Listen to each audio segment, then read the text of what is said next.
বন্ধুরা নমস্কার। আজ আমি বেশ কয়েকটা গুরুত্বপূর্ণ বিষয় কথা বলবো। তার মধ্যে একটি গুরুত্বপূর্ণ বিষয় হচ্ছে ভারতের জাতীয় সঙ্গীত।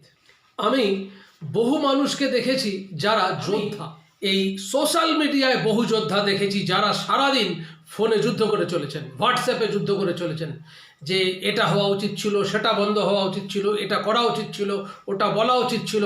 এই ছিল আর ছিল মানে উচিত ছিল, এই ব্যাপারটাতে তারা কিন্তু ভীষণভাবে নিজেদেরকে রপ্ত করেছেন।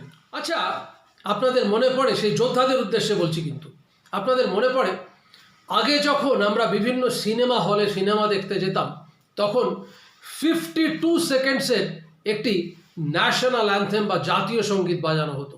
মনে পড়ে আপনাদের? আমার মনে হয় আপনাদের মনে পড়ে না। এই জায়গাটায় না অনেকটা কষ্ট জমাট বেঁধে। আপনারা তো অনেক কিছু করেন, বিভিন্ন মহিলার লাইভে গিয়ে বলেন আপনার কন্ট্যাক্ট নাম্বার দিন, আমি ব্যক্তিগতভাবে যোগাযোগ করব, আপনার পায়ের নখটা দেখি, আপনার ঠোঁটের কোনাটা দেখি, আপনার কানের লতিটা দেখি, অনেক কথা তো বলেন। তারপর অনেক যুদ্ধ করেন যে আপনারা এই করা উচিত ছিল, সেই করা উচিত ছিল। আচ্ছা, সেই ন্যাশনাল অ্যানথেম এখন বন্ধ করে দেওয়া হয়েছে, বিভিন্ন সিনেমা হলে আর বাজানো হয় না। কেন জানেন?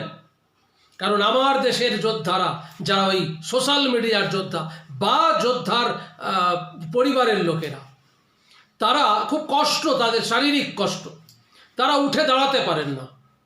যখন জাতীয় সঙ্গীত বাজানো হয় সিট ছেড়ে উঠে দাঁড়াতে পারেন না। আবার হাততালি দিলাম আপনাদের জন্য। আপনাদেরকে না মাঝে মাঝে মনে হয়, মাদারিন নাচ দেখেছেন? মাদারিন নাচ, আপনারা সেই মাদারিন নাচ নাচছেন আর এই দেশটাকেও সেরকম ভাবছেন। আপনারা ভুলে যাবেন না, এ দেশ নেতাজি সুভাষচন্দ্র বসুর দেশ, এ দেশ ভগৎ সিং এর দেশ, এ দেশ চন্দ্রশেখর আজাদের দেশ।